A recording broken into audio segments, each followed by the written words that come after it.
did they do that? Did they send a special unit of Navy SEALs and Mossad to climb into a container ship in the middle of the ocean and go and put batteries in all these pagers as it was going? Did they manage to get to the warehouse, which is probably more likely, and do it over there?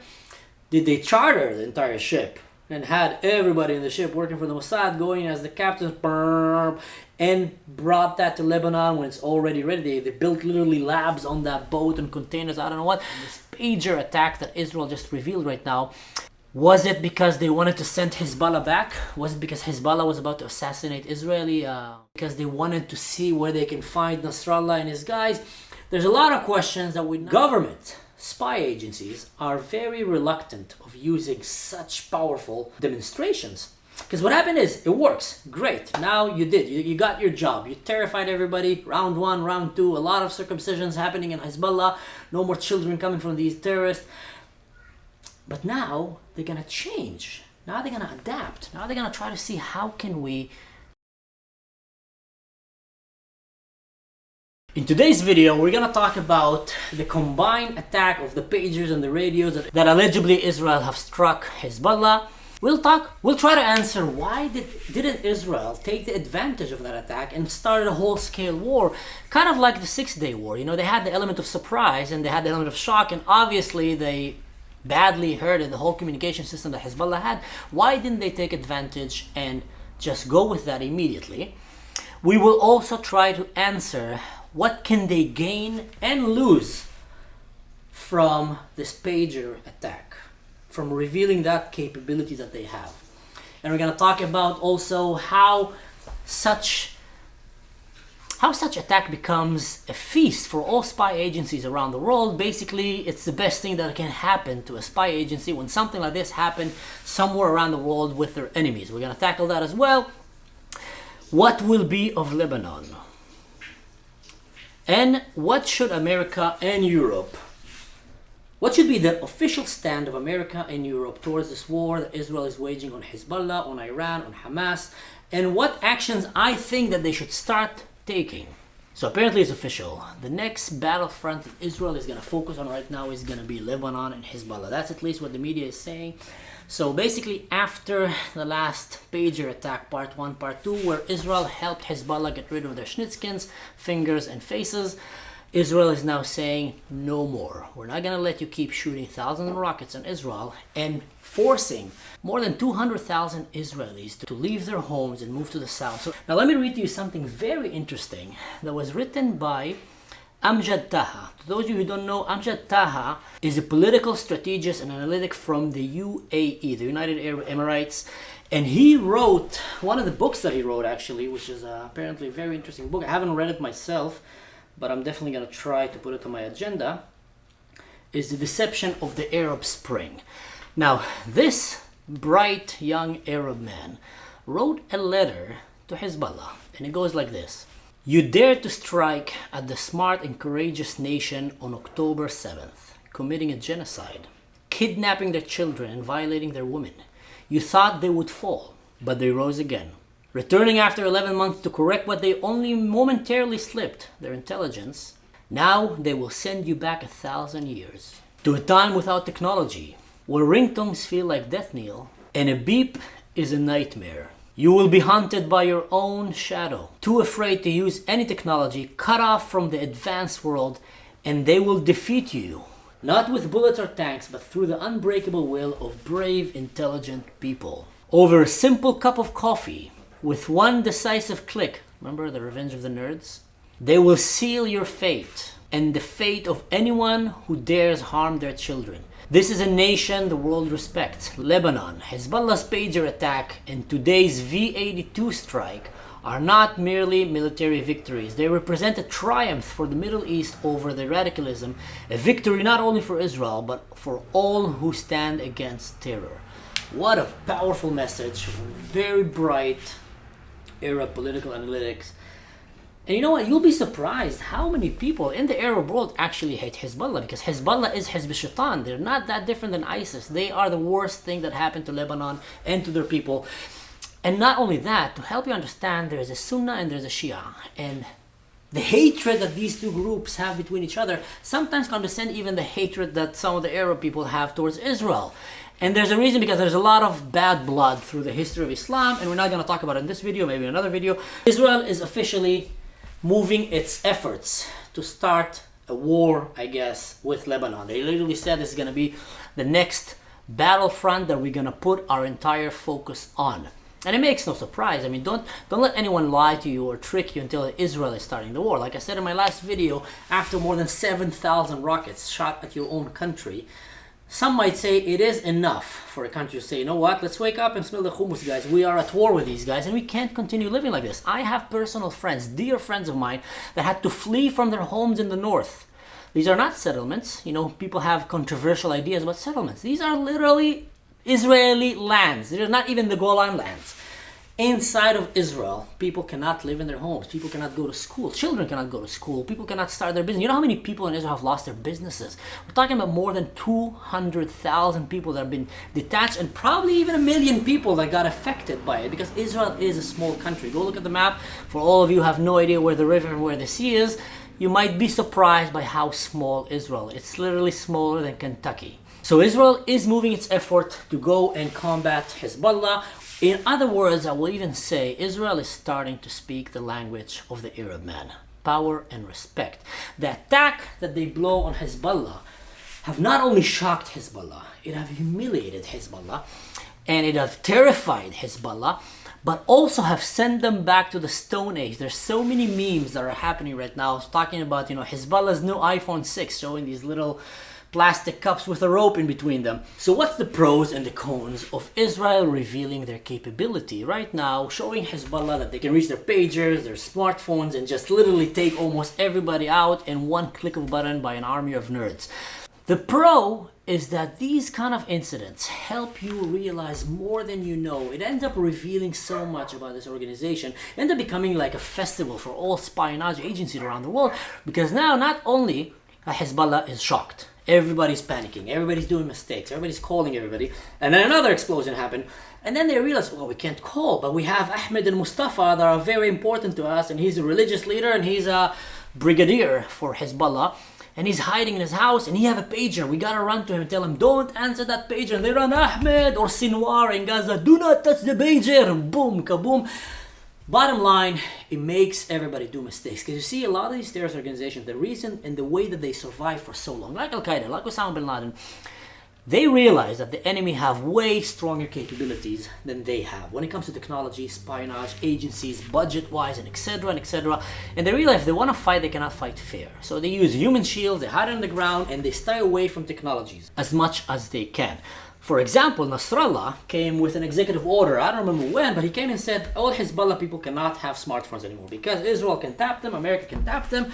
We don't want that. That's why they moved to the pagers. And boy, did that blow in their face. So that's one advantage, because that's just like I said in my last video, throwing a dynamite stick into a pond and all the fish start rattling, and then you start realizing what's in this pond. It helps you understand the enemy. A very good example, a very interesting example, before we go to the cons, was something that happened, I think, in the end of the 90s, or maybe even when I was in the service. Now, I think it was a little bit before. There was a radio man, a radio officer, somewhere in the northern border of Israel with Lebanon, and he decided to do, I think, a Friday drill with his soldiers before the Shabbat starts. And that drill was all entirely on the radio, pretending as if there was a soldier kidnapping by Hezbollah, and how would the IDF respond. It was all on the radio, nothing physically. You know, when you're in the army, you love when these things happen. When a commander comes and says, okay guys, we're not going to do it physically, boots on the ground, we're just going to do it radio-wise, so we can tick a box, and each one can go back to his Shabbat dinner, and we can relax the weekend. So everyone was probably happy, and they did this drill. Someone's pretending to call on the radio. I've seen some mortars here, I've seen some attack here, I've seen some soldiers being kidnapped, etc., etc. Just playing the scenario to train everybody.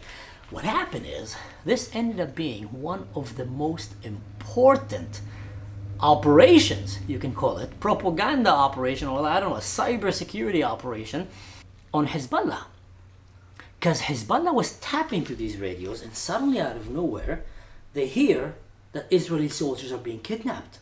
And that's a huge directive. That's like a declaration of war. And they start panicking. Who did that? Who did that? It was Nasrallah. Was it Muhammad? Was it this? And it reached all the way to the chain and back, and it created an entire panic around the organization that were making phone calls. I don't know what. They even end up executing some of their men because they thought there might be some political rivalry that is happening. Bottom line, it got out of control and even surprised Israel. Whoa. That guy have brought more results than a Mossad agent just by doing this kind of trick. So when you stress the other team's system and they panic, they do mistakes, and a lot of times it's a very known military strategic that armies use against each other. Now, that was the pros. Let's talk about the cons. And the cons are quite big.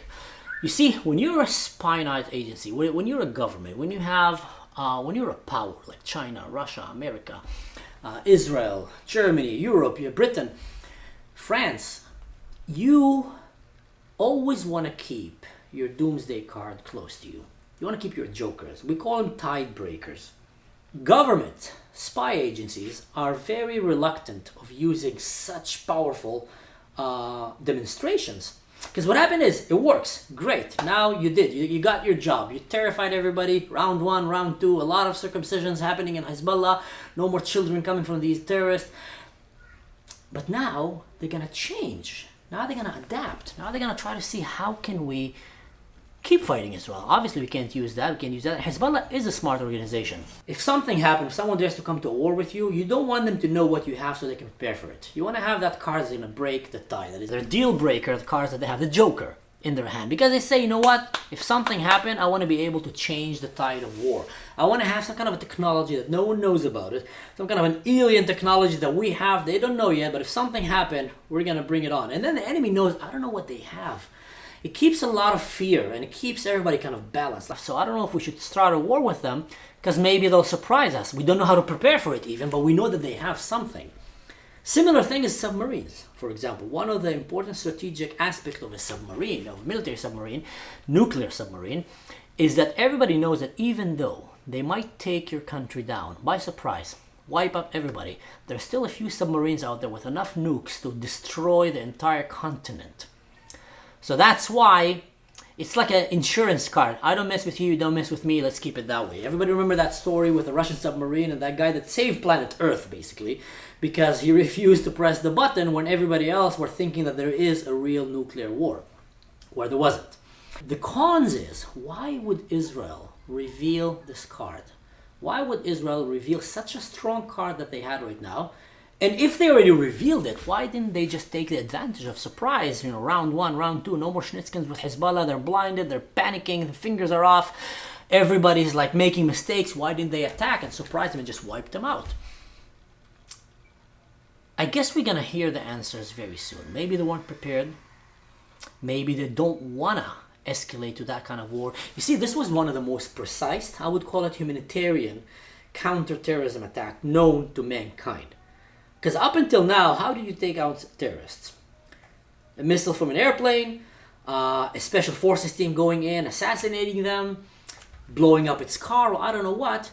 And there were usually more civilian casualties than an operation like this. Here you managed to minimize the amount of explosives. It's just gonna hurt, not even kill most of them. You see, they could have put explosive enough to maybe kill. Maybe would have probably tipped the machine, made they were suspicious, or maybe not. But bottom line, you ended up simultaneously taking down thousands of Hezbollah operators. Because remember, this is not your smartphone that you might leave. This is not the tablet that you play in and your kids, you know, can play and watch, I don't know, SpongeBob or Paw Patrol on it. This is a top secret communication device for Hezbollah to its operators. Literally, so anyone who has that is most likely confirmed Hezbollah operator, part of a Daesh, ISIS-like terrorist organization.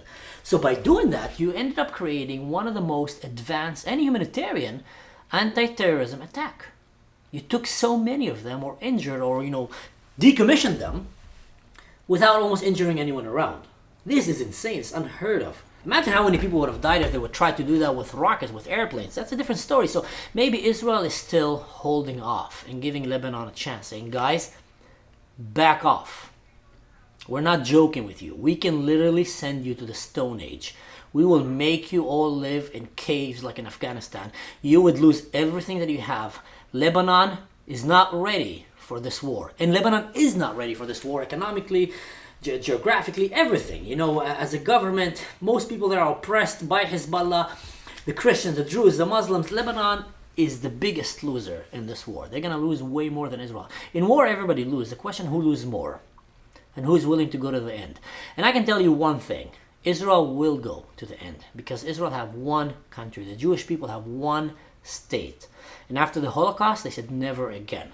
The Muslims have many states around. They can go to many places if they will speak kind to each other finally and start helping one another. Obviously, they're not doing that. And that's a whole different story for another time. But bottom line, you don't want to corner Israel because they will do whatever it's needed to defend its people. Bear in mind, some people call this pager attack the revenge of Majd al-Shams as a direct result of the killing of Druze children. Now let's talk about an apartheid. A whole country willing to go to war because someone killed Arab kids, a Jewish country. I'm not saying it's only because of these things, but that was what tipped the scale. That shows you how important is every civilian to Israel. Doesn't matter if you're Christian, Muslim, Arab, Druze, Cherkess, Bedouin, you name it, atheist, Hindu, Hare Krishna. We have them in Haifa. Actually, the first Hare Krishnas in Israel rented a room in my parents' house in the village. The first ones that came, you know, dressed with this like orange outfits. I was a naughty kid, and one time I snuck, and when they were making these cookies that they give to their gods as a sacrifice, they had this like god with many hands, and they put them like a cookie in each hand. Me and my cousin ended up stealing some of these cookies and ate them. Oh boy, we were sick the next day like no tomorrow. I regretted that. I think I got the vengeance of that god. I don't know which god was that, but he sure showed me not to steal cookies from religious people. Anyway, my point is Israel cares about all of its citizens. That was a sidetrack story. Apparently, according to my friends and my kid, I'm pretty good at it. So we have the pros and the cons. Quite clear. I'm sure there's many more. Feel free to add them in the comment. The next question is, what will be of Lebanon? And I think that is the most important question right now, because now that Israel is speaking power and respect, the Mossad has been unleashed, been given the green light. These are the enemies over this country. They're trying to genocide the Jews and kill anyone in this country. Go and get them. And they are. Right, left, and center. Biggest loser here is going to be Lebanon. And I'm really wondering, how can Lebanon get themselves out of this plunder? The answer, unfortunately, it's almost impossible. And the reason for that is because Iran and Hezbollah control Lebanon. And the people of Lebanon, if they haven't been brainwashed yet, don't really have anything they can do. Unless they all together come and revolve against it. You're going to have an internal fight, but hopefully the West is going to help them. Because the best thing that can happen to Lebanon, if they get rid of Hezbollah and the grasp of Iran and the Muslim Brotherhood, and etc., and even the Palestinian refugee camps there that are basically Muslim Brotherhood and steroids and cells of terrorism, you know. So the best thing that can happen to Lebanon is to bring it back to the days where it was actually a Christian nation. Or at least the Christians and the Muslims and the Druze all lived quite peacefully together. Before the radicalization and the Muslim Brotherhood and the Muslim Spring, as Obama so foolishly got excited and called it. That's not the Muslim Spring, that is the Muslim Winter. And we're seeing it right now. So I think the best thing that can happen to Lebanon is if they really shake off the claws of Iran and the boots of Hezbollah from their land. Now that brings me to the point of what should America and Europe do? What should be their official stand when it comes to that? First of all, they need to wake up and stop calling Israel as if Israel is starting this war. You know, that's the most ridiculous thing and damaging thing they can do. It's clear who is starting this war. And they also need to wake up and realize that the enemies of Israel are their enemies as well. It's not that hard to see that.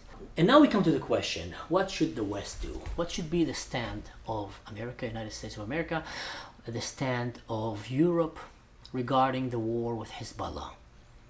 And if you ask me, the answer is very simple. They should understand that Hezbollah and Iran are the enemies of the West, not only the enemies of Israel. And they should give full support to Israel in this war. Because I tell you what, and ask any peace-loving Arab person in the Middle East or one of these peaceful Arab nations that we have around us, the only one that will be sad If Iran is down, if Hezbollah is down, if Hamas is down, the Houthis down, are Iran, Hamas, Houthis, and Hezbollah are the bad guys. All the rest will rejoice because they are oppressing. They are the biggest enemy of Islam in their countries. So if you want to stabilize the Middle East, truly stabilize it, you gotta take them out. You cannot have a stabilized Middle East when the strongest forces outside of Israel are Iran, are Hezbollah, are Hamas, are Fatah, the Palestinian regime, are the Houthis. It's never going to be stabilized because they are death cults. They literally are chanting for death day and night. They are worshipping death, oppressing their own people, stealing their resources to fund terrorist activities. Instead of building hospitals and schools, they're building tunnels to go and kidnap civilians and butcher innocent people. So the moment that you finally help Israel to go and battle them, because what's happening right now is that Israel is waging this entire war by herself for the sake of planet Earth. I'm not kidding. Israel is waging this entire war, and some people are going to try to laugh at this. You know what? Let them laugh, but I am very honest about this. Israel is fighting this war for the sake of Israel, of the United States, of Latin America, of Europe, of the West. These are the enemies of the West, and right now the main force that is holding them at bay is Israel, with the support of America, more with Donald Trump than with Biden. Let's just call it as it is, more with the Republicans and the Democrats. It saddens me to say that, because I'm not trying to make this video political, but bottom line, they need to wake up and realize that they need to stand with Israel. And this pager attack that Israel just revealed right now, was it because they wanted to send Hezbollah back? Was it because Hezbollah was about to assassinate Israeli head security ministers? Or I don't know what. Was it because it's the beginning of the war? Was it because they wanted to see where they can find Nasrallah and his guys? There's a lot of questions that we're not necessarily going to know the answer for them. Or how did they do that? Did they send a special unit of Navy SEALs and Mossad to climb into a container ship in the middle of the ocean and go and put batteries in all these pagers as it was going? Did they manage to get to the warehouse, which is probably more likely, and do it over there? Did they charter the entire ship and had everybody in the ship working for the Mossad going as the captains and brought that to Lebanon when it's already ready? They built literally labs on that boat and containers, I don't know what. These are things that are going to remain for movies, and I don't know if we're going to hear the answer, and probably it's better that we don't right now. Maybe one day, in 5-10 years from now, although things are happening faster today, so maybe in a few months even we'll hear about it, let's be honest. But bottom line, why did Israel decided that they have to resolve to that extreme measure right now? And I think the answer for that is going to be coming in the next few days, because we might start witnessing big escalation of the war between Israel and Lebanon. And I'm saying Israel and Lebanon because let's stop giving them excuses. Lebanon is a country of its own. It has its own government and it has its own people, and they allegedly should be having elections there every now and then. So for Lebanon to come and say, it's not us and Hezbollah, guys, we're sorry. There's a certain level that we can play that game, but it comes a point that you need to understand, stop your cow poop before we come and bring a bigger cow poop on you. So Israel is basically going to start holding Lebanon accountable. Now again, Israel is not going to go for a war against the people of Lebanon. I have relatives. Well, I used to have relatives there. There's amazing people living in Lebanon, and they're going to be the biggest victims of that war. The biggest victims. They're already victims of their government, of Iran, of Hezbollah, and it's just going to get worse for them. So if you are watching this video and you are kind of tilting, I don't know which side I am, side of Israel, side of Lebanon, side of Hamas and Hezbollah and Palestine, it's okay to choose your side, and it's okay that's what's beautiful about living in a world that is free. It's okay to have your opinion, but just get your fact together and understand that Israel is not looking for this war. And if you really care about Lebanon, let's say forget about Israel, you really care about the Arabs in Lebanon, you really care about the Arabs in Palestine, then start targeting the real problem, which is not Israel. Really, the sooner you'll get that to your head, you will realize it's not Israel, it's not America. It's the radical Muslim ideology that is destroying these countries. And right now, the agent of chaos that are doing that is Iran, Hezbollah, Hamas, Houthis, Palestinian territory, the Palestinian Authority, Fatah and their goons. And again, I'm not discriminating individual people. You might know individual people that are amazing in these places, and I know in Lebanon, in Syria, in Egypt, they are amazing people, in Jordan, in all of these places. But they know, just like I know, as an Arab that was born and raised in the Middle East, who is the real enemy. And I'm hoping that this video helps you understand that, because that's one of the things that I've been trying to do lately when I took a break from my work and decided to come and start making this content to try to help from my vast experience that I have from my service, from the studies that I went through, from the upbringing that I came through. Long story short, guys, I hope that you enjoyed today's video.